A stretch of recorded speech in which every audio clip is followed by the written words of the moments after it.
Olá, minha turma do nono ano, tudo bem? Aqui é o professor Cleivson, gravando mais uma vez esse material complementar para vocês, referente ao capítulo 2, o corpo humano na arte, tá?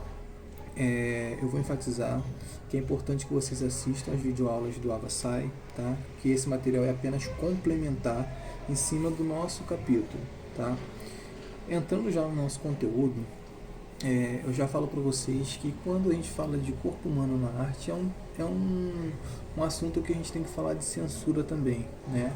Porque o corpo humano ele traz um pouco de polêmica, né? Então quando a gente fala de corpo humano na arte, a gente tem duas versões, né? O olhar da estética e o olhar da erotização, tá? Lembrando que o olhar da estética ele é puramente voltado para as questões artísticas. E o olhar da erotização ele é influenciado por cultura, por política, por religião, por questões morais. Tá? São esses fatores que vão trazer influências para dentro de uma certa erotização, de uma censura do corpo na arte, tá? Seja ele em qualquer linguagem. O nosso capítulo ele vai fazer referência à escultura, né?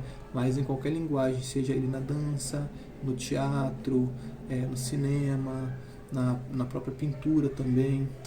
A gente tem um exemplo até do Michelangelo, que teve uma escultura censurada, né, a qual teve as partes genitais da escultura tampada por um certo período e depois foi retirada.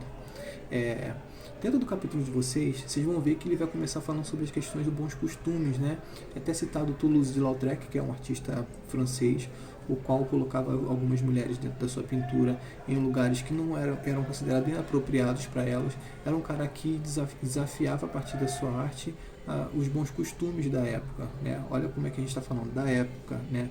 A época ela tinha esse padrão, essa visão de que existiam lugares para homens, existiam lugares para mulheres, né? Aí a arte ela é essa ferramenta de problematização, de exposição desse tipo de censura, de reflexão sobre sociedade, sobre pertencimento, sobre ocupação dos espaços, né? O capítulo de vocês também ele vai trazer um certa conhecimento cronológico, organizado cronologicamente sobre as esculturas, né? Especificamente a escultura grega. Ele vai citar sobre os couros. Os couros eram as primeiras referências, as primeiras reproduções de esculturas gregas, né? Eram esculturas eretas, né? Simétricas, tudo que tinha de um lado tinha do outro. Se um braço estava assim, o outro estava assim.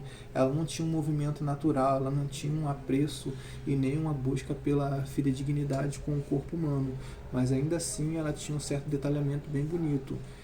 Os couros, eles na maioria das representações de imagem que a gente tem, eles estão com o braço quebrado, tá, com alguma parte danificada, porque dizem, né, alguns escritos, algumas publicações dizem que era porque eles não tinham certa tecnologia, né, para poder lidar com os materiais e eles acabavam se quebrando, né, o peso da pedra que eles esculpiam acabava se quebrando. Depois foram passando alguns anos.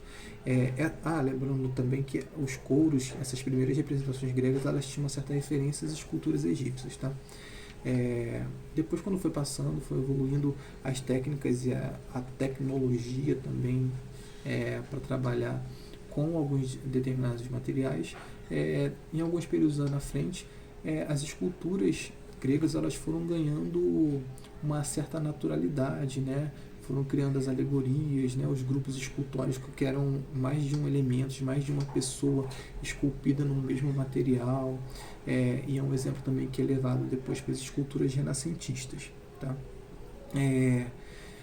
O corpo na arte ele sempre vai ser motivo de debate, ele sempre vai ser motivo de censura, né?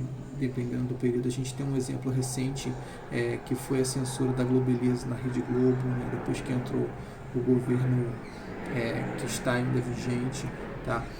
Então é importante a gente pensar nesse conteúdo, fazendo relação não só com os conteúdos que estão expostos na história da arte, mas fazer relação também com os conteúdos atuais, tá bom? Então é isso, é um texto bem breve, um material complementar. Eu vou sempre bater nessa tecla, é um material complementar para vocês, tá? Forte abraço e bons estudos.